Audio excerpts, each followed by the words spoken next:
Kristi teman-teman. Nah, sekarang ini ada dokter kita juga langsung aja kita start. Siang, terima kasih buat waktunya. Hari ini saya ngebahas langsung to the point. Sebenarnya tujuannya adalah untuk masalah-masalah pembuluh darah di otak karena saya spesialis di pembuluh darah otak. Oke, kita mulai aja ya. Oke, ini cuman gejala-gejala stroke. Apa itu penyebab stroke? Karena terjadinya kerusakan jaringan otak karena ada gangguan dari pembuluh darah sehingga dia tidak mendapat suplai ke jaringan otaknya.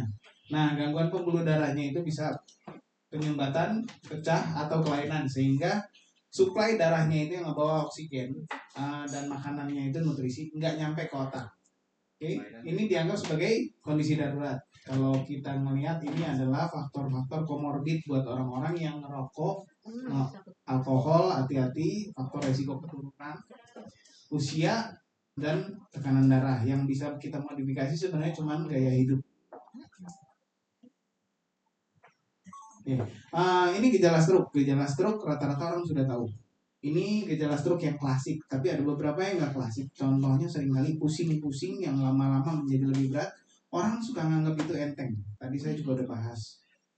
Dengan ya Bu ya kita bahas kalau ternyata kadang-kadang pusing itu malah lebih bahaya. Itu gejala awal yang kita anggap enteng, dianggap tidur hilang. Seringkali pasien nggak bangun. Kenapa? Karena kalau gejala pusing, gejala itu adalah pembuluh darah belakang otak. Pembuluh darah belakang otak salah satunya yang disuplai adalah batang otak. Batang otak itu adalah pusat napas, pusat hidup, pusat otomatis jantung.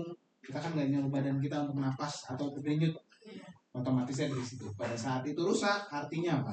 Ya sudah nggak ada otomatis lagi. Dalam artian harus dibantu dengan alat-alat dari luar atau obat-obatan. Ya. Kalau sakit kepalanya seperti di sebelah mana atau seluruhnya? Iya. Apapun sebaiknya dicek. Ya. Yang lebih perlu ditakutkan adalah yang kalau cuma hilang timbul frekuensi jarang itu masih boleh diawasi. Tapi kalau misalkan dia progresif, semakin lama semakin sakit dan semakin menambah obatnya. Biasanya kadang-kadang dengan satu hilang, bulan depan jadi 2, tahun depan jadi 4, obatnya belum hilang-hilang. Nah itu yang harus kita cari tahu. Berarti konsul ke dokter gitu ya? Ke terdekat. Lebih baik Abdiwaluyo karena 3 Teslanya kita yang terbaik. Masuk Pak Eko. Masalahnya kita punya alat yang paling baik. Jangankan itu, dari Jayapura aja terbang ke kita untuk MRI doang pasien saya. Ya. Baik, tapi juga kan baik. Kalau Bapak bandingin 3 Tesla kita dengan rumah sakit lain, kita lebih murah. Bapak konsultasi aja mulai dari masuk itu sudah beda. Boleh dibandingin ke salah satu rumah sakit terdekat dari situ. Saya sendiri, saya pribadi saya ngelakuin DSA di Abdiwaluyo. Boleh buka harga? Boleh.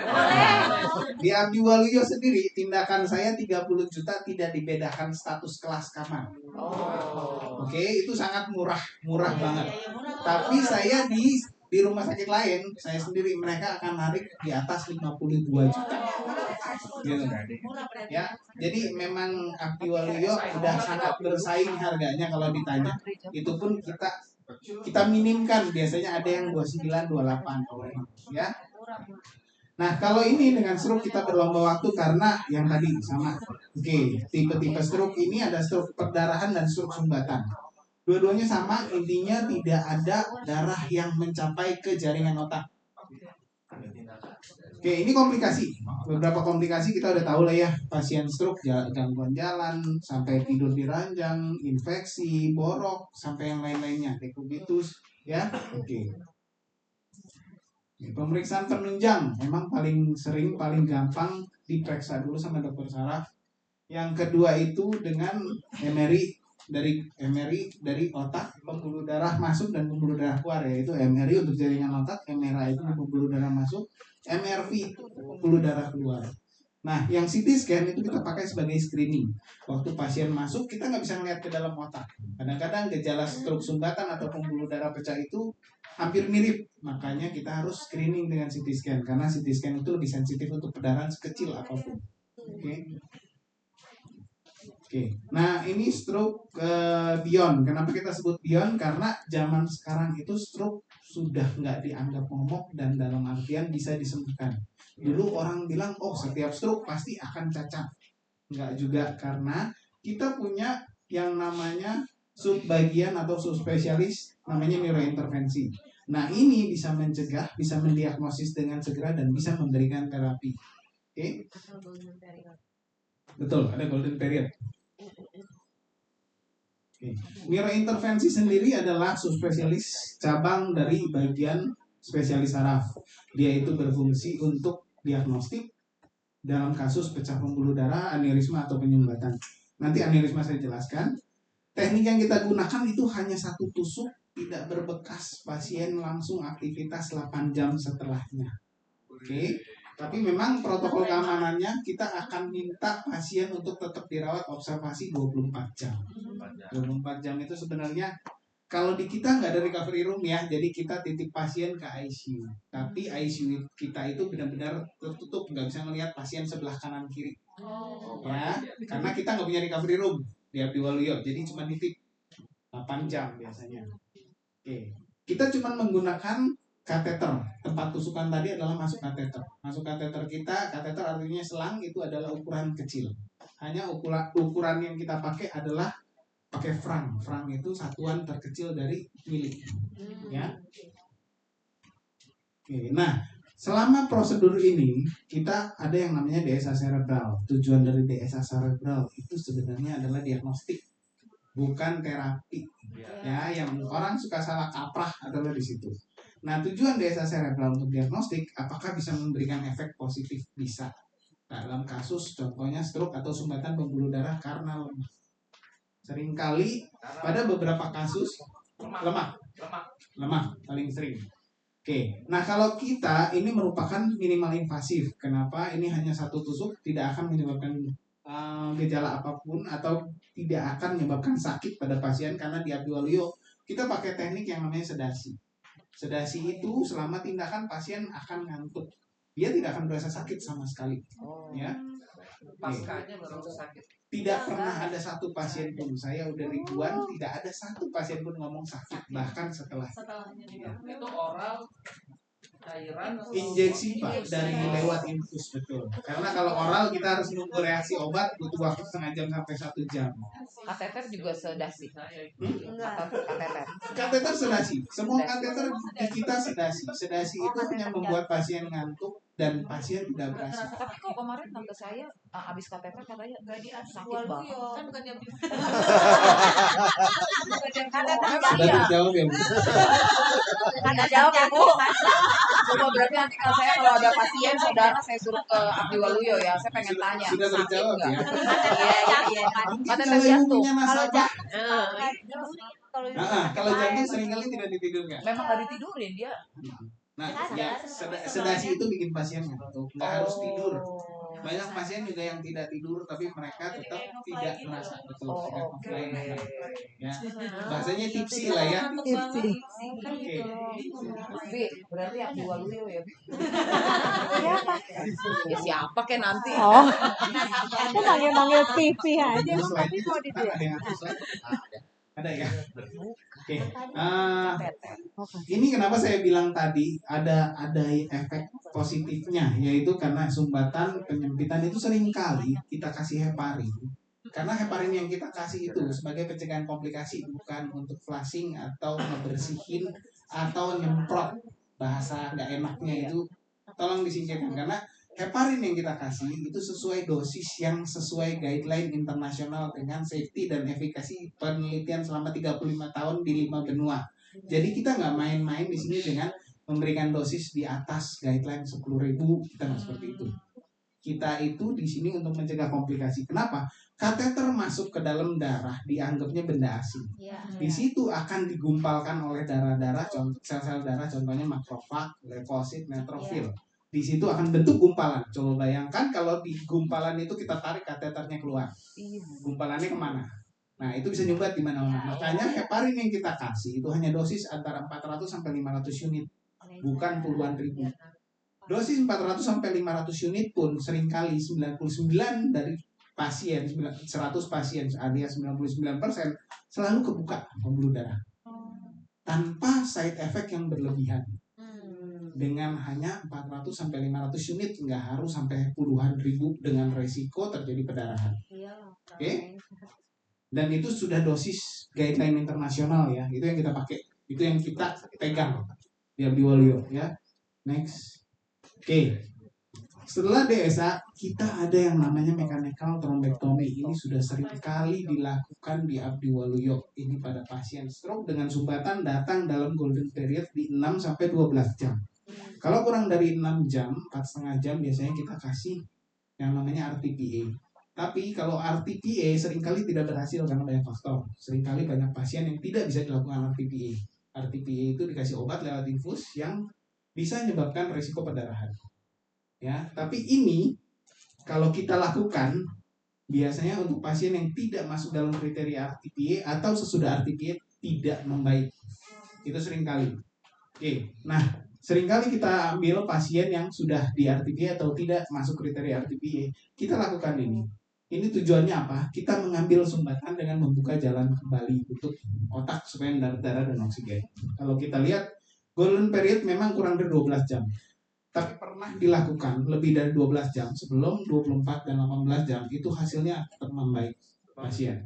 Tapi akan lebih baik kalau dilakukan di 6 jam pertama. Karena setelah ini dilakukan, kita ambil sumbatannya, kita tarik, dia akan membaik. Pasien akan kembali normal. Yang tadinya lumpuh sebelah, dia langsung bisa ngegerakin tangannya setelah kita selesai tindakan.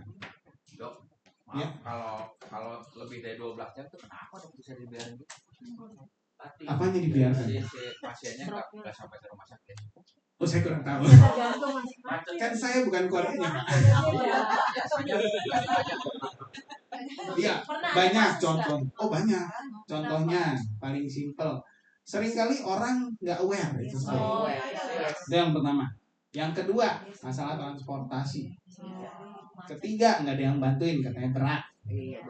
Ya, pasiennya. Jadi ditunggu diskusi. Yang paling sering di sini adalah masalah diskusi keluarga yang berjam-jam. Ya. Nanya lagi kan, soalnya kan saya punya nasabah kemarin ya, itu jadi mati batang otak ya, karena penanganan di rumah sakitnya lama. Akhirnya Berapa jam Pak sore? dia masuk jam 11 malam, itu tuh baru pokoknya setengah jam berikutnya baru dilayani di IGD. Kemudian jam 11 malam, 11 malam, 11 malam, ya 11 berikutnya akhirnya enggak. Oke, batang otak golden period menurut saya akan lebih cepat, lebih baik. Nggak ada 12 jam, nggak ada 6 jam, setengah jam aja udah golden period. Saya pernah dengar kasus teman saya, rumah sakitnya dekat sini. Dia itu batang otaknya kesumbat. Dengan hitungan pasien datang di IGD 30 menit, datang sudah tidak sadar. Langsung dilakukan tindakan persiapan dalam waktu 1 jam setelah dilihat. Berarti dalam 1 jam setengah pasien itu sudah ketemu dengan dokternya, sudah diberesin segala-galanya. Tetap kita kejar, dilakukan ini. Dilakukan, berhasil ditarik, tapi pasiennya tetap koma. Ingat batang otak tadi saya bilang, itu penting banget. Sebelumnya berarti ya. Jadi kadang-kadang pusing-pusing, pasti kalau ditanya itu pasiennya dulu sering melihat pusing, gangguan keseimbangan. Dia itu habis ujian. Oh, kalau jangan gitu. Ya, sering merasa kayak gempa padahal nggak ada gempa. Itu salah satu pasien yang menganggap itu enteng. Pusing. Vertigo itu pusing. Salah satu definisi vertigo adalah pusing, munyer, liar, pusing, bergetar. Tiba-tiba bangun gelap itu Tergantung tensi. Kalau itu harus dicek tensi pada saat tidur, duduk dan berdiri simultaneous. Jadi harus ikut gerakan pasien langsung dari tidur, duduk dan berdiri langsung tensi.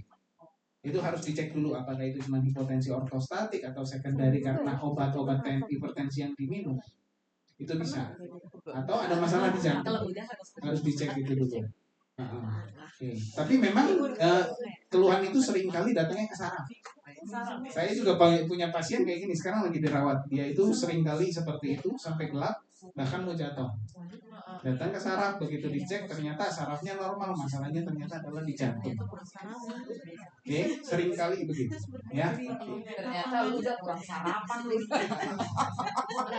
Lu diet terus jadi gelap. Itu bisa setelah DSA atau itu bisa Dibandingin Pak, kalau dalam kasus trombektomi itu kasus emergency. Jadi pasien datang langsung kita DSA di tempat. Kan kita sudah tahu pasiennya misalnya lumpuh sebelah kanan. Yang kita kejar adalah pembuluh darah kiri. Langsung kita DSA lihat sumbatan itu yang kita kejar, kita masuk dengan mikrokateter kita tarik. DSA-nya diagnostik, tindakannya ini. Betul. Ini yang disebut terapi. Kalau ini baru terapi. Bukan semprot, itu bukan terapi. Itu hanya efek positif dari DSA-nya di cover karena ada Oh, di cover Pak. Ini udah kita sering lakukan pada pasien prudensial dan selalu di cover. ya karena ada ininya. Bahkan DSA di Abdi Waluyo kalau itu prudensial 100% nggak ada satupun yang nggak di cover. Bahkan sudah ada yang sudah pernah ditolak 3 kali di rumah sakit lain, datang ke Abdi Waluyo, saya ACC kan ACC. Itu bukan single hanya just DSA. Oh Iya, iya. nggak boleh. Alasan Kalau suka pusing Pak. Enggak, just DSA. Just DSA pun di cover asal ada alasan yang jelas. Makanya kita lakukan sesuai aturan.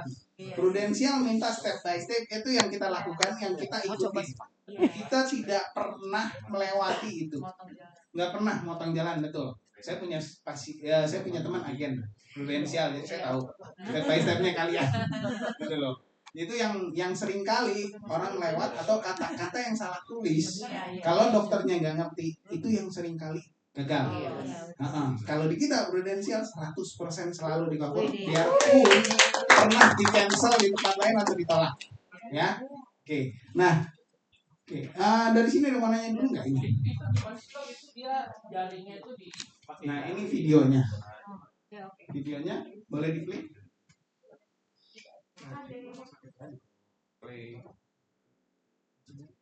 Boleh dicepetin dikit. Oke, ini yang kita pakai selalu adalah pembuluh darah paha. Pembuluh darah paha ini naik lewat ke atas, melewatin jantung, kita lari ke otak. Nah, di sini kita Dari bawah itu 2 meter panjangnya, 1,8 yang untuk orang Asia, 2 meter untuk orang Barat atau orang tinggi. Nah, ini kita lihat. Nah, ini namanya solitaire system. Kita ambil dengan menggunakan spiral tadi, spiral kawat. Ini solitaire system. Oke, ada sistem kedua. Oke, boleh next. Oke, sorry, ini adalah sistem kedua, namanya aspiration. Tadi mechanical, kita ambil secara mekanik, kita jemput. Nah, cara yang kedua ini kita ambil dengan aspiration. Aspiration artinya kayak di vakum atau disedot. Oke, nah cara kedua ini juga sering kita lakukan di Abdi Waluyo karena cara ini lebih mudah, lebih gampang dan lebih cepat. Oke, yang kita pilih ini pada kasus-kasus tertentu memang yang lebih istilahnya pasiennya lebih muda, lebih awal datangnya setelah stroke. Kenapa? Karena dia belum keras. Kalau yang mechanical kita ambil kalau pilihannya adalah kalau plaknya perkiraan jamnya sudah keras. Itu ada kriterianya. Kalau ini kita sedot. Nah, kita akan masuk dengan mikrokateter, microwire masuk ke dalam, kita sedot. Ini adalah gambar sebelum. Kita lihat ini adalah pembuluh darah tengah otak. Ini yang normal, ini yang depan, pembuluh darah depan otak. Kita lihat dia ada sumbatan sampai sini. Oke? Begitu kita ambil, kita keluarin, lihat dia ngalir sampai ujung lagi. Ini seringkali pasiennya akan kembali normal jalan. Ini pasien saya stroke dari puncak datang setelah 9 jam. Kita kerjakan jam ke-11 stroke. Kita ambil, besok pasien itu sudah jalan. Lusanya sudah kerja online. Ya, jadi enggak. Dan plus pasien itu sempat diwawancara seminggu kemudian tanpa ada bekas stroke, tanpa ada orang tahu dia pernah stroke seminggu lalu. Dokter yang dari puncak itu yang tadi itu gagu-gagu dulu atau gimana? Total tidak bisa ngomong waktu datang, total sebelah kirinya nggak bisa bergerak, kakinya pun jarinya pun nggak bisa. Umur berapa, Dok? umur 72 kalau Keren ya. bisa. Saya pernah ngerjain pasien orang Belanda usia 89 tahun. Dia stroke, pecah pembuluh darah, pulang dijemput sama dokter Belanda ya. Dokter Belanda datang ke sini kaget ngelihat pasiennya bisa jalan. Jadi itu tergantung memang waktunya. Pasien Belanda itu datang, dia itu dalam kondisi hitungan 1 jam. Jadi memang golden period bagus, ya. Makanya kita kejar-kejaran dengan waktu. Tadi saya bilang itu waktu masalahnya. Oke. Ini adalah videonya untuk vakum atau aspiration. Oke. Ini disedot, nanti mikrokateternya masuk. Mikrokateter masuk. Nah, ini ditarik keluar yang mikrokateter sebagai guide tadi. Dia akan narik untuk disambungkan ke mesin vakum. Nih, namanya aspiration. Ada mesinnya, namanya Penumbra System. Kita ada di Indonesia. Ini.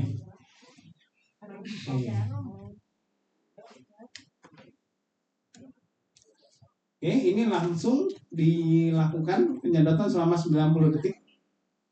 Boleh agak dipercepat. Protokol, 90 detik adalah protokol.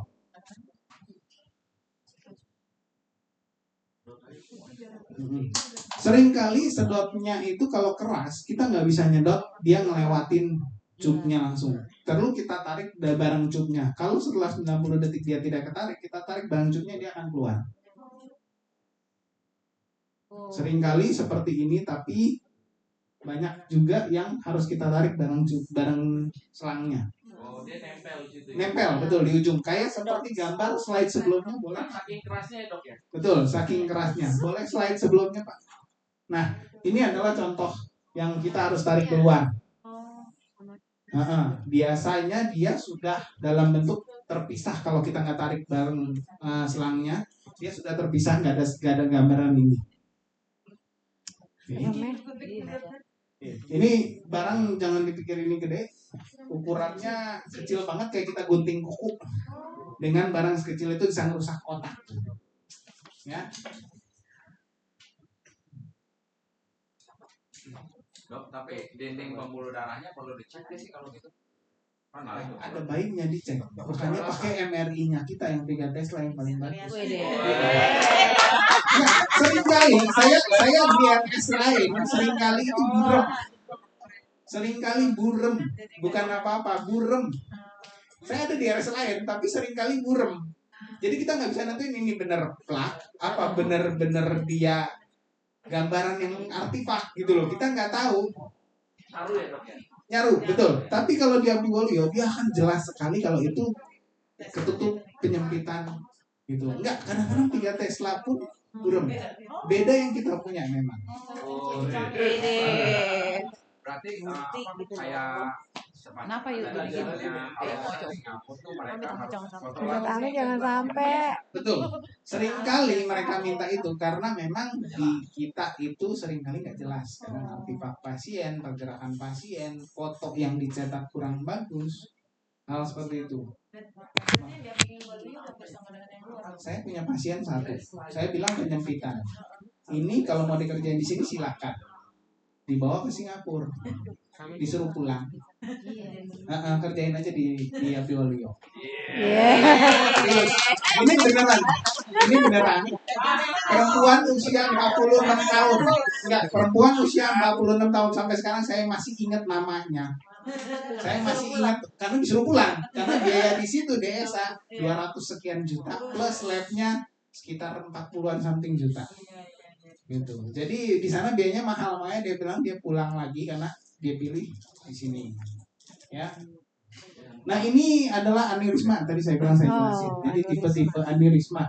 Ini adalah yang paling sering sakular. Sakular itu bisa wide neck kayak kantong yang lebar atau yang kayak kantong yang ujungnya kecil. Ini yang ujungnya kecil contohnya. Ini namanya small neck sakular aneurisma. Kalau yang ujungnya besar nanti ada terapinya, itu berbeda. Yang ujungnya besar tuh kayak kantong yang lebar lah istilahnya pintu masuknya. Nah, ini fusiform aneurisma. Ini jarang banget tapi saya pernah dapat di Abdi Waluyo 2 pasien. Oke. Nah, ini sering kali karena tensi, karena stres. karena kerjaan, karena gaya hidup yang nggak baik, kerusakan dinding, target ya. Saya kalau dari target Yang minta target siapa? saya langsung membulu sadar. Oke, jadi dari target itu memang seringkali pasien stres. Akhirnya ventilasi emosinya nggak baik, stresnya bertambah, jadi tensi meningkat. Oke, akhirnya Akhir kalau tahun ada kelemahan apalagi ya. dinding, dia akan timbul Q4. seperti ini yang namanya aneurisma. Dia berbentuk seperti balon. Ingat, setiap kali darah lewat dia ngasih tekanan segala arah. Itu yang kita ukur sebagai tensi. Jadi pada waktu tekanan yang masuk ke dalam kantong yang lemah ini, dia akan lama-lama kayak balon ditiup terus-terusan sampai suatu saat dia pecah. Nah, ini adalah ukuran. Ini yang masih small neck, karena kita ukur juga small neck diameternya. Untuk yang wide neck, ini adalah terapi untuk wide neck. Kalau kita cuma coil aja, pilihan coil jarang di Abdi Waluyo ya, kecuali udah pecah. Kenapa? Coil seringkali menimbulkan resiko yang lebih besar. Ada teknik baru yang resikonya sangat minimal dan emang biayanya tinggi, tapi itu lebih aman dan sudah di cover oleh Prudential. Ya. Oke, ini pun nggak murah karena mainan segini stand dengan assisted coil itu sekitar 400-an juta. 300 sampai 400-an juta, tergantung berapa banyak coil yang kita masukkan. Karena coil kecil banget deh, pokoknya seujung kuku aja itu harganya 90 sampai 120 juta. Ya, tapi ini resiko. Kenapa kita harus masuk ke dalam kantong? Pada saat koilnya dikeluarkan, kantong dindingnya yang sudah tipis itu kesentuh, dia seringkali pecah. Betul. Dia seringkali pecah. Nah, kalau dia lebar, kalau kita cuma koil, kan ekornya akan keluar. Dia bisa ikut darah dan nyebabin stroke di mana aja. Makanya kita namanya stand assisted coiling, karena kita tambahin stand supaya mencegah koil itu keluar dari posisinya, dari tempat yang seharusnya. Betul, kayak dijagain, dikasih pipa supaya dia pintunya ditutup supaya dia nggak bisa keluar. Karena kalau koil keluar itu seringkali nyebabin stroke atau keluar kemana, dia nyumbat di mana, bisa serangan jantung juga bisa. Oke? Karena kan pembuluh darah masuk keluar kembali ke jantung. Iya benar. Ya. Oke. Makanya mahal ya. Bukan cuma mahal, karena itu pengerjaan dan alat di kita itu masuk ke Indonesia masih kena pajak barang mewah. Karena bukan dianggap alat kesehatan.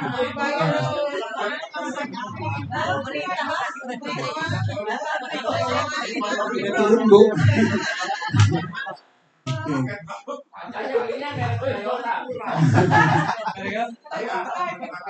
Sorry, Abdi Waluyo tidak memakai second line. Kita selalu pakai first line. Ada second line-nya, harganya nggak beda jauh, tapi saya nggak pernah pakai. Karena dari penelitiannya lebih bagus yang first line jauh dibanding yang kedua, dengan harga yang nggak beda seberapa. Kita nggak akan pakai yang second line dengan resiko pasien akan terjadi stroke atau yang disebut stenosis intra-stent. Oke? Stenosis artinya penyempitan di dalam stent. Itu seringkali kalau stent yang bahannya jelek, dia akan menyebabkan itu dalam hitungan 1 tahun pertama.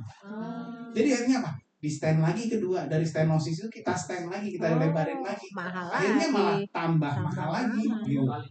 Betul, makanya kita nggak pakai itu dia dulu. Oke? Ini contoh video saya assisted coil. Oke, ini aneurismanya. Itu pembuluh darah di otak gitu, kayak gitu. Ya ampun. Ini wide neck, betul. Ini yang kayak kantong yang pintunya besar. Ini kita lebihin karena kita akan buka stand di belakangnya nanti. Itu karena tekanan darah ya, Dok ya? Sering kali karena tekanan darah. Itu stres. begitu. Iya. Melendung. Nah, ini standnya kita buka dulu. Begitu stand kita buka, nah berikutnya coil akan masuk. Standnya itu nggak rapat pinggirnya atau dindingnya. Dia hanya akan memberikan istilahnya pintu untuk udah selesai, Pak. Oh salah kayaknya video, sorry sebentar. Ini baru stand aja. Boleh balik? Nah ini yang stand assisted coil. Ini aneurismanya, ini hanya ilustrasi sebenarnya. Nah standnya sudah dipasang. Nanti kita akan standnya dipasang nih, standnya pasang dulu, dia akan masuk mikrokateter lain yang membawa coil. Nah, di sini seringkali komplikasi. Itu tadi microwire, ini mikrokateternya seringkali nusuk pecah. Tapi nggak terlalu bermasalah karena kita sudah di dalam situ. Begitu dalam situ kita pump cepat, tapi harus gerak cepat. Ya? Memang nggak bisa kempes lagi itu, Dok. Nggak bisa. Oh. Nggak bisa. Nanti kalau kempes lagi ada satu teknik yang tadi yang harganya 600 juta sampai. Nah, yang tadi itu yang ke gambar sebelumnya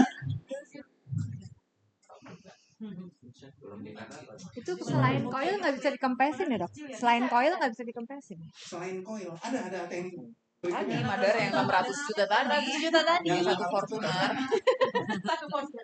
Satu apa? Satu Enggak, Genix sekarang Genix. Oh, Jenix ya. Satu Jenix. Sekarang Genix itu. Satu Zenix. Enggak, stand jantung lebih murah. Iya, saya jantung lebih murah, benar. Otak itu lebih mahal. Tapi bentuknya sama kan, dong, mirip-mirip kayak gitu. Iya, Mirip, mirip. tapi kita punya lebih panjang. Terus kan dia lebih kecil deh. Iya, pasti lebih kecil model. Iya, Pembuluh darah kan otak lebih kecil daripada daripada jantung. jantung. Oh, enggak, ini berarti flow diverter. Oke, balik dulu satu slide. Oke. Nah, ini yang tadi saya bilang. Ini yang minimal resiko yang seringkali bisa nyebabin ininya kecil. Kantongnya. Namanya flow diverter alias kita mendiversi aliran yang tadinya masuk ke dalam kantong, kita kurangin dengan nutup dindingnya. Jadi dia nggak bisa masuk lagi alirannya ke dalam sini. Ditutup. Nah, ini ditutup dan kita nggak menyentuh sama sekali kantongnya itu. Itu nggak Oke, apa-apa. ini prosesnya. Kita lihat ini aneurismanya. Setelah kita masukkan stennya, kita lihat aneurismanya. Alirannya kecil sekali. Kempes. Dan dia akan mati sendiri dalam waktu 6 bulan sampai 1 tahun. Seringkali dia Kempes. begitu setelah setahun kita ulang lagi, kita periksa, nggak ada, nggak ada, nggak kelepas Pak. Kita nggak lepas. Kempes aja. Pipanya tetap ada di situ. Bedanya ininya nggak ada, nggak kelihatan. Oh, nggak kelihatan. Karena sudah tidak ada tekanan yang masuk ke dalam dinding tadi. Kita bikin dinding baru. Ini stent akan sama seperti jantung, dia akan gabung dengan pembuluh darah yang akhirnya jadi daging, sebutannya endotel. Ini lebih mahal Buang ini. gitu 600 juta Madara. Ini. Ini Ya, 600 juta. Dok, Di cover bukan ya? kalau orang darah tinggi harus Cover. yang muda kena darah tinggi harus minum darah tinggi untuk Betul, untuk mencegah hal-hal Iyalah, seperti ini. biar Tapi kan- seringkali banyak orang yang nggak punya darah tinggi terkena ini. Oh iya. Oh, bisa. Banyak, stres. Kayak itu, sekejar target. Saya lihat lain. Ya. Mungkin. Pikir gitu. Mungkin Ipar juga saya katanya. sendiri, dia darah rendah. Dia spesialis radiologi. Oh, stres juga. Sudah saya kerjain, sudah saya pasang ini. Oh, jadi stres itu Ipar saya sendiri, suaminya dokter Ojin, di Abdiwaluyo juga. Itu selalu darah rendah. Jadi awal mereka pacaran itu saya tahu selalu darah rendah. Nah, ini memang suka stres. Oh, berarti enggak itu ya, dok, biar darah rendah. Gak jaminan, jangan bilang oh aman saya darah rendah. Lah ipar saya sendiri nggak ada yang nyangka. Iparnya itu karena apa? Karena stres. Boleh Stres karena suami.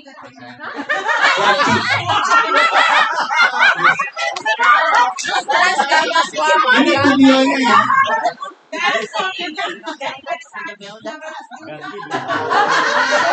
Jadi suami lebih murah ya.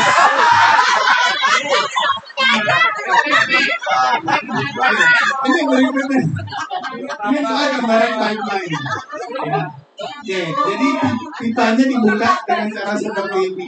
Kenapa dia bisa bertahan di dinding pembuluh darah? Karena dia ada radial force atau tekanan ke samping.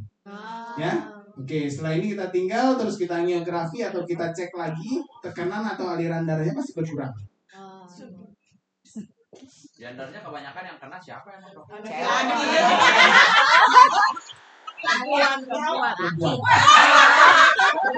Karena dibikin stres malah. Soalnya bapak cuma YouTube. Oke, ini adalah beberapa tindakan lainnya yang kita perlu tahu, karena ini desa nggak cuma hanya sebatas desa. Kita bisa lakukan namanya balon angioplasti, melebarin pembuluh darah yang menyempit dengan balon, sama seperti jantung.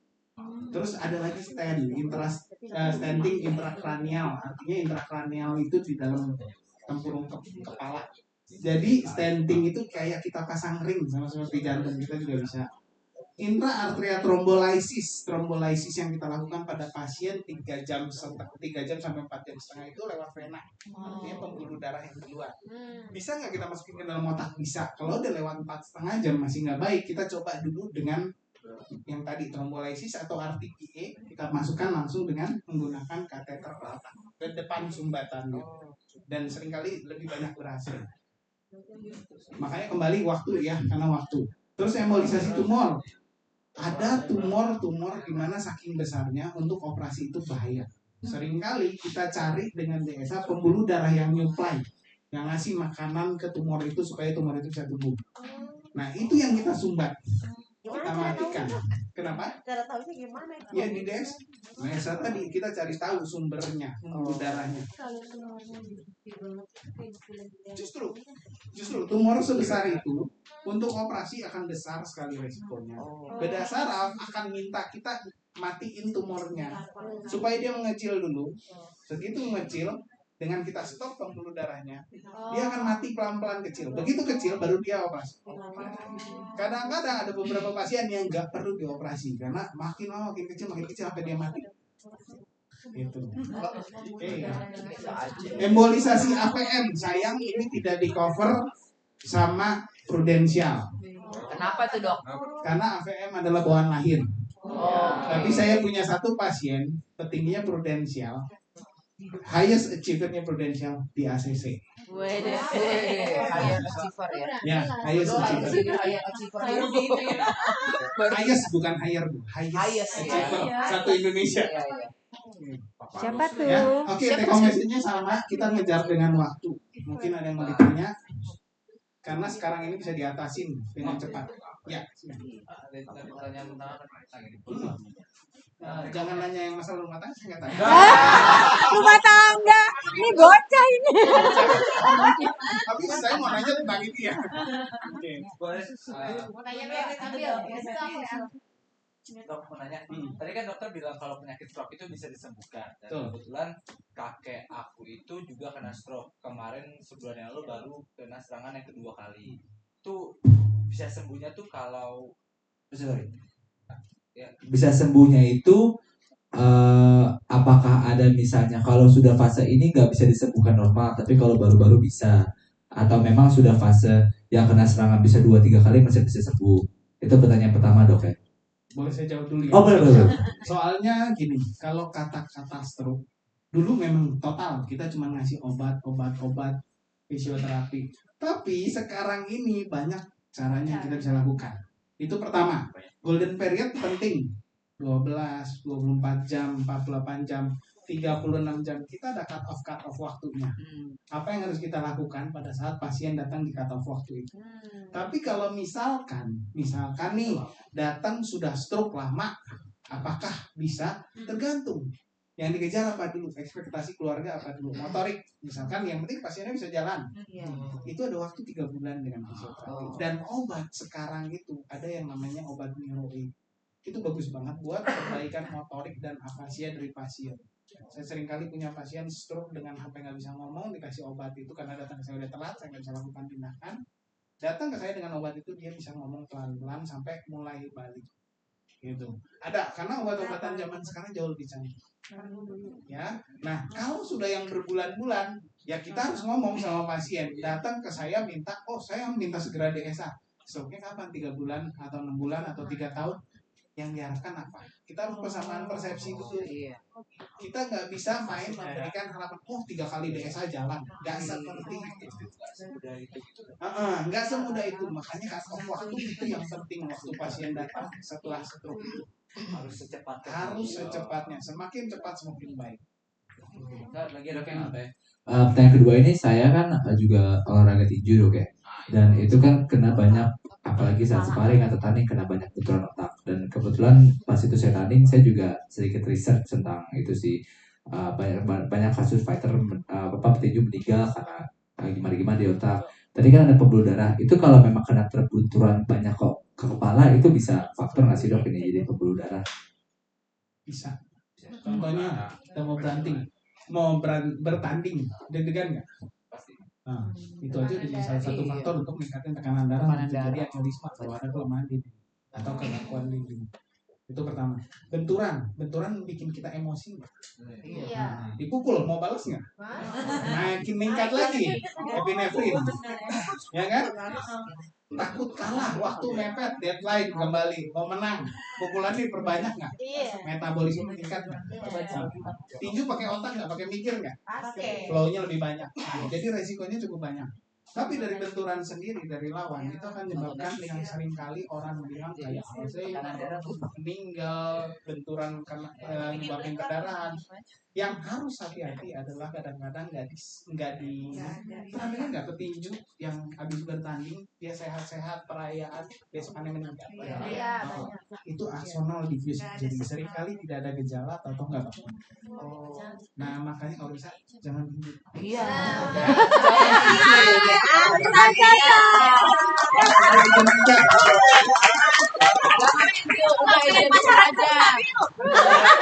Pak ini buat daya jual kan banyak teman-teman tinju ini buat daya jual jadi bilang gini loh Iya, langsung benar. mau.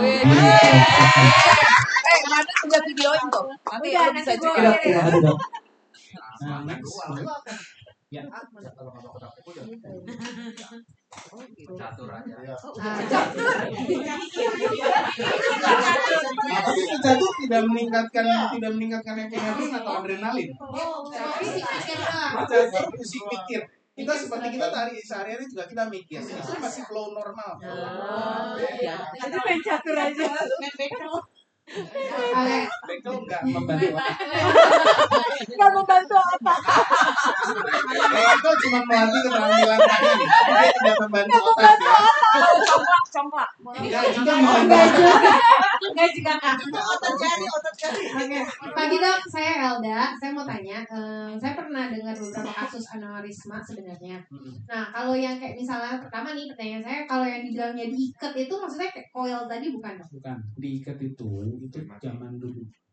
Kita nggak lakuin sekarang. Diikat itu namanya di clipping. Clipping itu di lehernya. Jadi dia gabung kita. Jadi klip, betul. Clipping. Clipping itu buka kepala. Oh, oke. Resiko kematiannya 50%. Aduh. Sejak kita punya teknik ini, jarang sekali orang clipping. Oke. Kalau ada orang clipping berarti dia dibodohin. Iya, masih jadul banget berarti. Zaman sekarang jarang sekali clipping. Oke. Bahkan bedah saraf aja sekarang ngincar subspesialis ini. Karena mereka nggak mau ngelakuin clipping lagi. Resikonya terlalu besar buat pasien. Makanya pada waktu clipping dijelaskan 50-50 ya. Iya. Jawaban mereka selalu 50-50 ya. Bisa hidup, bisa enggak. Betul. Gitu. Nah, terus kalau misalnya aneurismanya banyak nih dok, kan ada beberapa aku sempat dengar ya teman-teman aku yang orang tuanya aneurismanya banyak gitu di beberapa tempat. Itu kalau misalnya dari yang dokter bilang yang 600 juta itu tuh alatnya, itu berarti Saya punya pasien di kanan dan kiri. Dua-duanya dari kerjain. oh, jadi dipakai di semua Prudensial. ya? Oh, dipakai begitu semua berarti di tempat aneurismanya ya? Tapi harus dibedakan tahun. Saya kerjain yang gede dulu, tahun depannya yang kecil. Oh, oke. Harus dibedakan tahun. Itu lewat mana sih dok? Tanya dok. Semua lewat paha. Kenapa lewat paha? Soalnya kalau lewat paha itu pembuluh darahnya tebal, besar. Kita masuknya lebih gampang.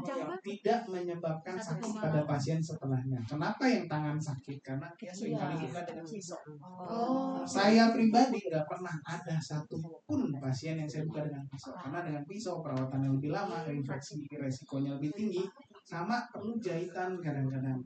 Ini harus perawatan luka lagi tambahan, jadi berkali-kali balik ke rumah sakit. Ngabisin waktu, resiko pasien. Pipeline. Oh, pipeline. Atau flow diverter. Oke, thank you dok. Ya. Dok. Lagi dok, aku email. Mau tanya nih dok, aku kan udah pernah di balon dok, di jantungnya, angioplasti. Terus abis itu aku punya resiko untuk kena stroke bisa nggak sih dok sebenarnya? Maksudnya amit-amit nih kalau aku nggak jaga obat apa gimana, pola hidup gitu. Saya bukan ahli jantung, tapi setiap pasien yang cuma di balon itu punya resiko setelah setahun berikutnya. Oh gitu ya dok ya. Jadi balon itu hanya menghantarkan obat. Ada balon itu yang namanya drug eluting balon. Jadi balon itu di luarnya permukaannya itu kasih obat. Obat itu kita masukkan dengan pemberian balon, kita inflate di dalam, dibesarkan sampai menempel ke pembuluh darah obat. Begitu dia nempel, kita kempesin, kita tarik. Dan dia akan mempertahankan diameter pembuluh darah seperti itu. Tapi obat itu rata-rata hanya berlaku setahun. Setelah setahun seringkali pembuluh darah kembali menutup atau stenosisnya kembali menambah. Berarti aku harus Cek lagi ulang, cek ulang betul, ya dok harus ya. cek ulang. Itu gunanya follow up. Oke, Abdi Waluyo ya. Tapi dokter bukan ke saya ya, karena jangan bukan ke saya. Nanti setelah itu baru kalau misalnya saya ternyata kenapa-napa gitu ya dok ya. Oke sih. Makasih banyak ya dok. Iya, jual satu di Indonesia. Iya Pak, silakan. Siapa nih? Pagi dok, saya duluan. Mau tanya dok, kebetulan teman saya ada yang pernah kena aneurisma ini. Tapi jadi dia memang darah tinggi katanya sih ya. Tapi dia kena itu pada saat lagi BAB. Jadi lagi ngeden BAB mungkin terlalu semangat. Pas bangun langsung kelihatan terantuk dia. Nah itulah.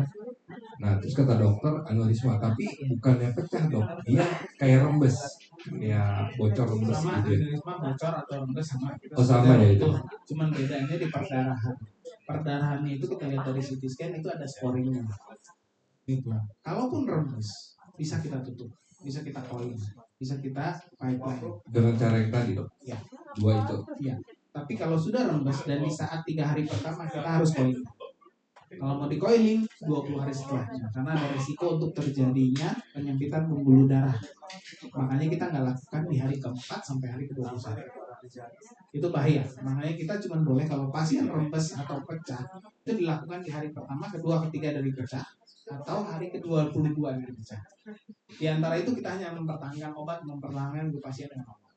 Karena kalau kita pasang pada saat itu resikonya besar sekali buat pasien.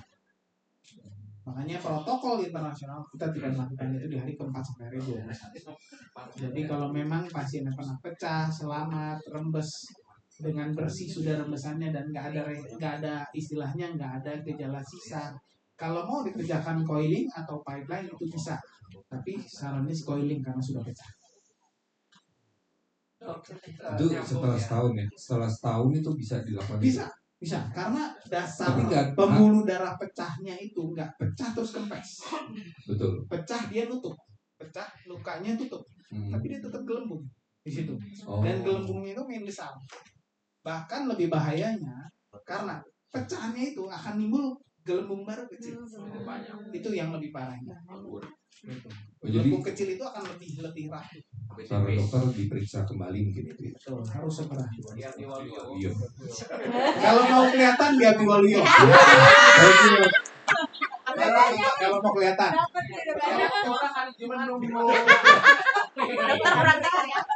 Setiap hari saya di Abdi Waluyo. Ya. Selama menunggu itu apakah tetap opnam? Tetap opnam Pak. Tetap opnam. Resiko di 21 hari pertama itu setelah perdarahan subarachnoid karena pecahnya aneurisma itu tinggi sekali untuk pasien untuk terjadi iritasi di pembuluh darah bawah otak. Begitu dia iritasi, dia nutup, pasien akan stroke. Seringkali seperti itu. Yang lebih berat lagi pecah pembuluh darah kedua. Setelah kedua biasanya pasien nggak gitu selamat. Resiko pertama kematian pada angka mortalitas pada pecah pertama itu 80%. Kalau pecah kedua 99%. Jadi kita nggak main-main di situ. Jadi dari hari kelima sampai hari ke-21 itu monitoring doang. Betul, monitoring doang. Kecuali ditangani. Dalam artian, contoh ya, mungkin tadi kalau saya sebut nama pasien nggak boleh Tapi inisial IB si artis itu saya lakukan pada saat jam pertama. Sebenarnya mereka boleh karena sudah dapat izin dari si orangnya langsung. Tapi saya secara medis saya tidak boleh. Jadi kalau misalkan dia dikerjakan dari pertama, makanya waktu itu kalau tidak ada komplikasi demam, tidak ada komplikasi infeksi, dia boleh pulang saat itu hari ke-20 juga udah boleh pulang. Gitu. Sebenarnya hari ke-14 juga dia udah stabil sih, cuman nggak mau pulang aja. Ya, jadi waktu dia dikerjakan di jam pertama. Kalau artis RA di sini juga nggak? RA siapa? Ya. RA. Siapa RA? Raffi Ahmad juga kan. Bukan. Oh. Karena sama istrinya berobat ke dokter Sigit. Dok, Tadi bapak itu yang dulu di belakang. Oh, sini ya Bu.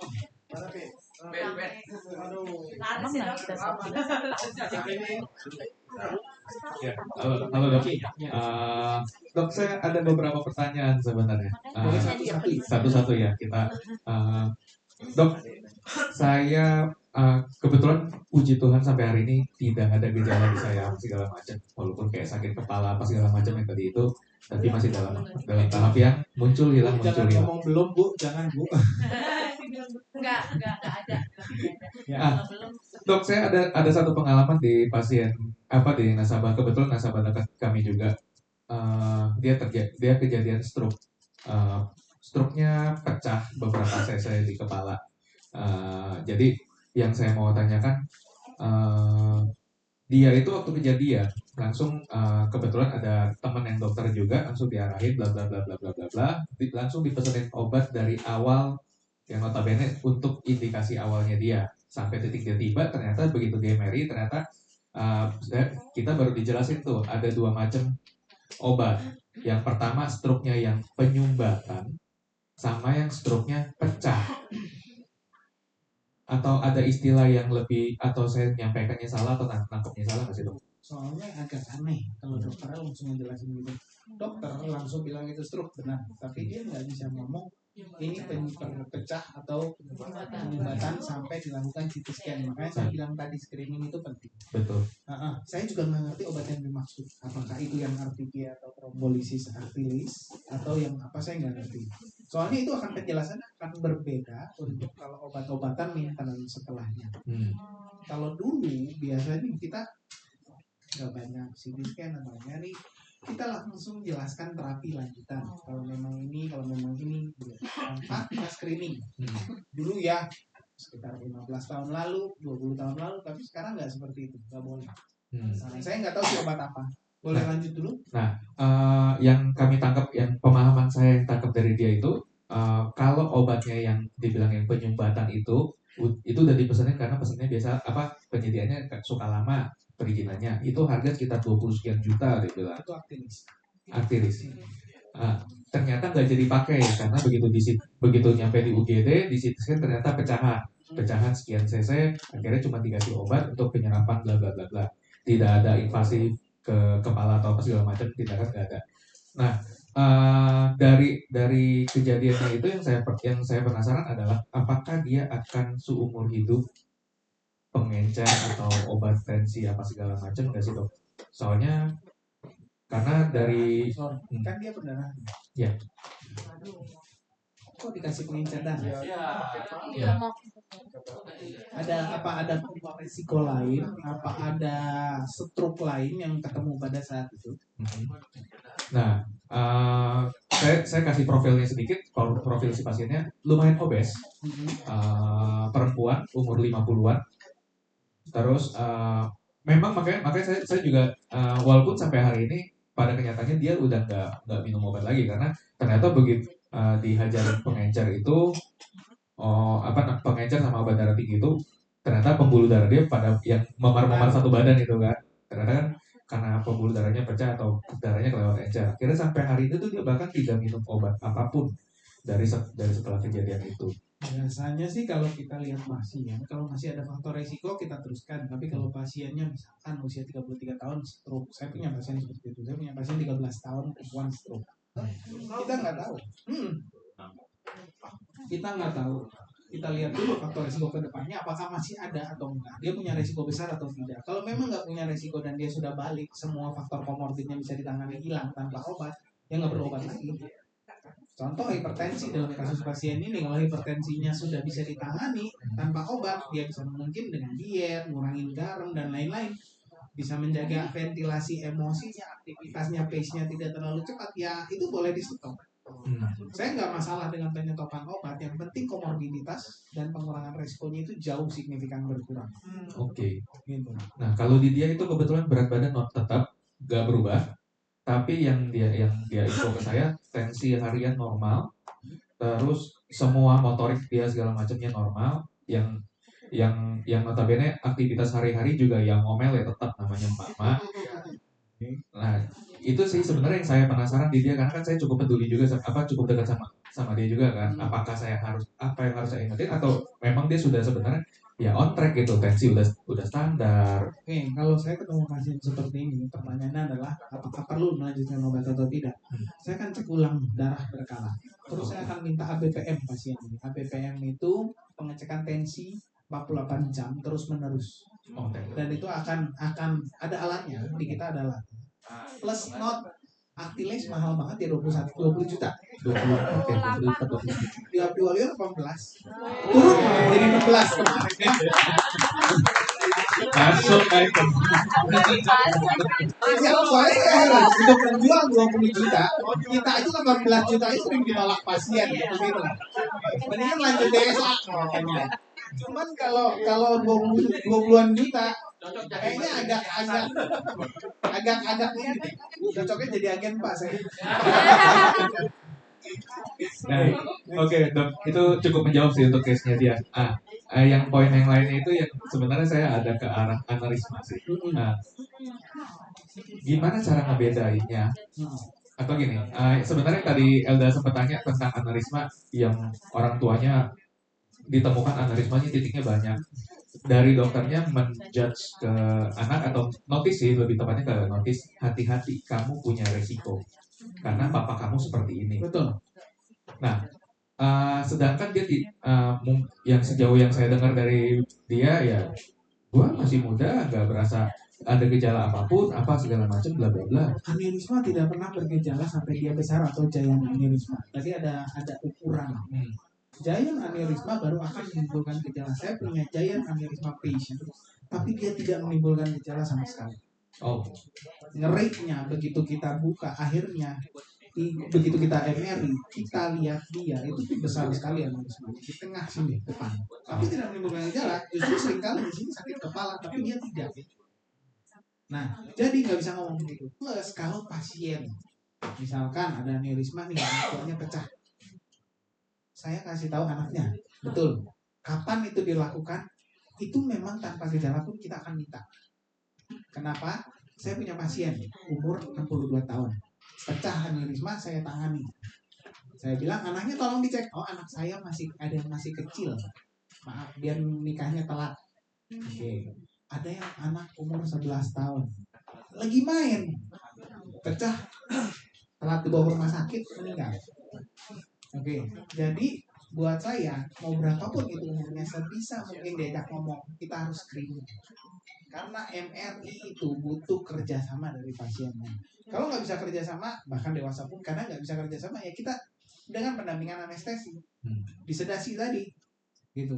Karena kita nggak main-main di sini. Pada saat orang tua, saya punya satu pasien datang juga sudah telat meninggal, usianya 48. Dia meninggal, anaknya 4. Sebagian daripada remaja sih. Tapi begitu dicek, ini 4 anaknya, 3 punya aneurisma. Kita nggak bisa ngomong makanya. 3 dari 4 punya aneurisma. Ngerti ya? Makanya kalau kita tanya apakah itu bisa turunan, sangat mungkin.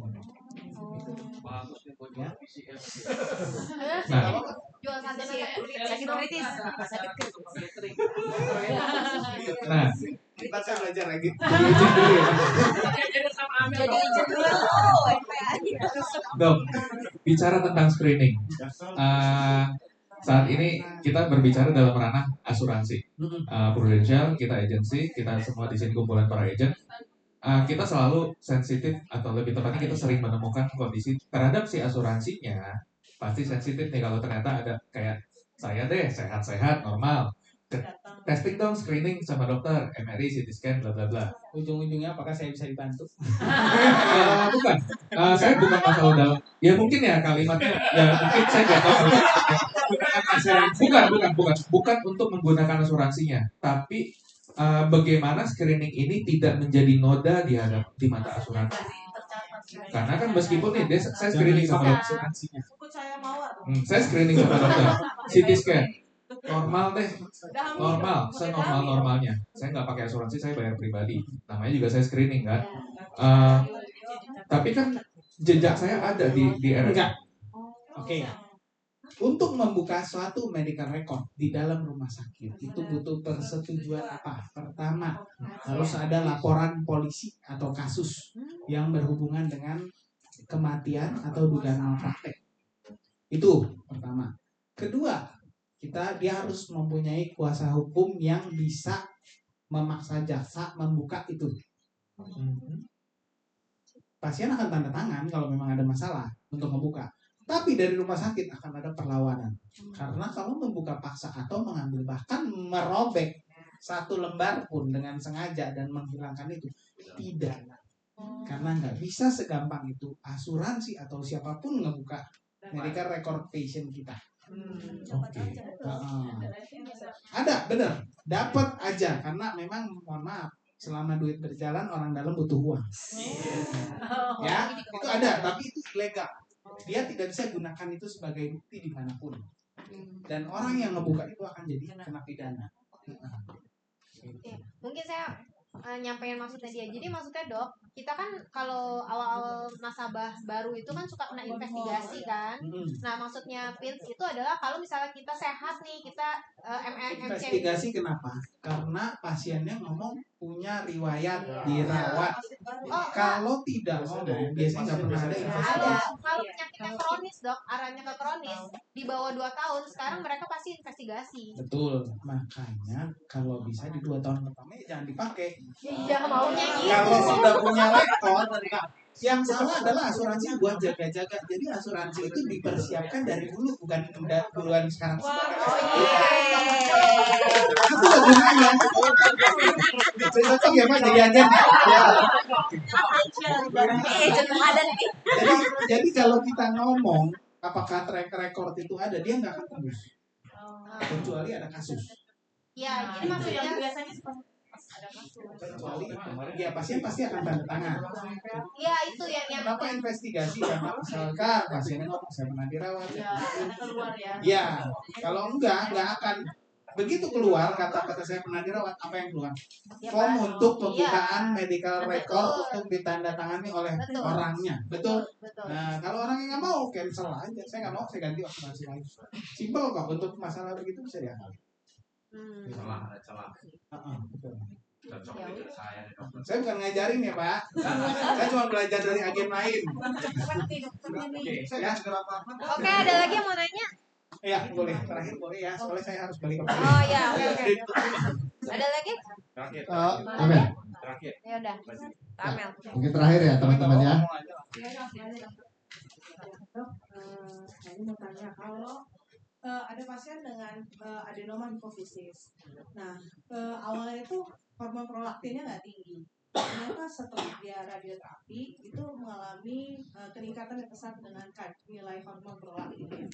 Pertanyaan aku, apakah sebenarnya kaitannya hormon prolaktin tinggi itu pos radioterapinya, ataukah karena memang sebenarnya sudah ada trigger dari awal tapi tidak diperiksa gitu?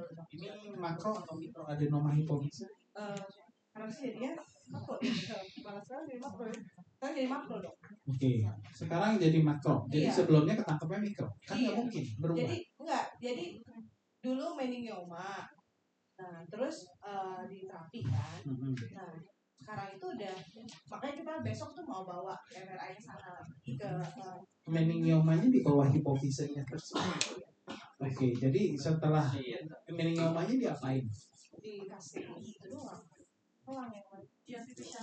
Pipisian doang. Tapi nggak diapa-apain. Sudah dioperasi. Oke, pertanyaan saya di operasi itu diangkat.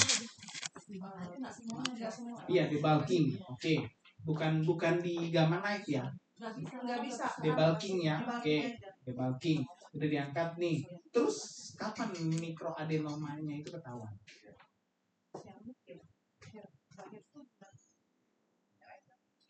Kayaknya agak aneh kalau dia cuma debulking tapi Itu, jadi ya. mikroadenoma lanjut jadi makroadenoma, Iya. itu agak aneh. Makanya nih nanti Karena memang itu dua penyakit yang berbeda. iya. Betul. Itu yang kita akhirnya kan tadi aku bilang penting nanti kita mau coba yang 3 Tesla untuk measure lagi gitu loh. Karena terus yang kedua pertanyaan dia adalah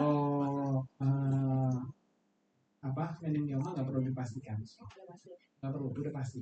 Tapi masalah mikro jadi makro itu masalah biopsi. Nah, pada saat kemarin dia meningioma diangkat di biopsi nggak sekalian mikro adenomanya hipofise. Enggak, belum ketahuan pada saat itu. Agak aneh kalau misalkan di MRI terlihat meningioma tapi nggak ketahuan mikro makroadenomanya. ya itu jadi pertanyaan Nah, kita. plus sama masalah prolaktinnya itu, Iya, itu harusnya yang jawab radioterapi, bukan saya yang Nah, jawab. prolaktinnya itu maksudnya khawatirnya kita gini. Prolaktinnya itu kan sekarang turun kan obat.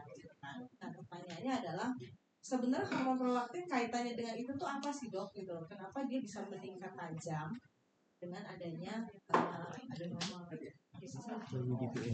Kembali itu adalah pertumbuhan sel tidak normal yang cepat melebihi angka kecepatan pertumbuhan sel normal.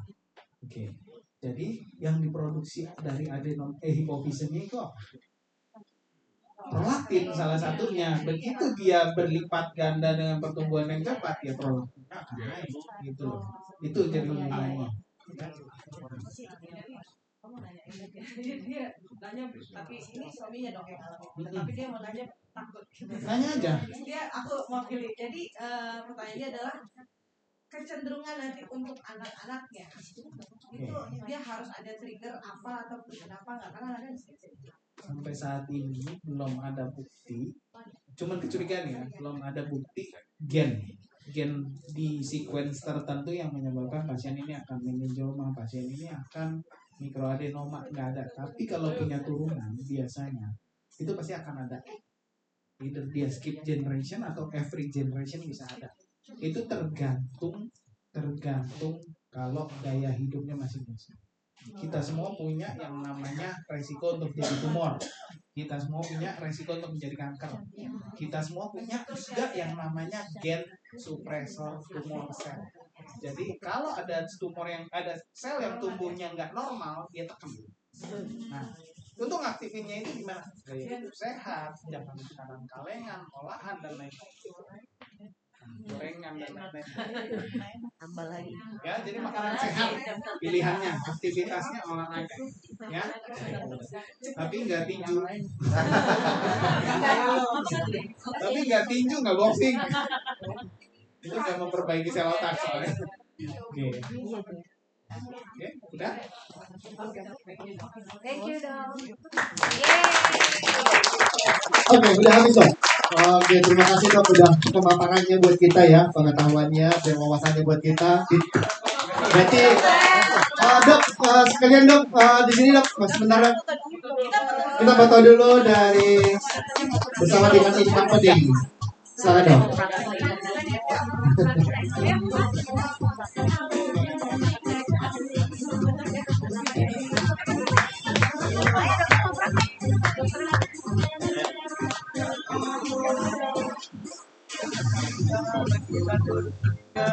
Lagi 1, 2, 3.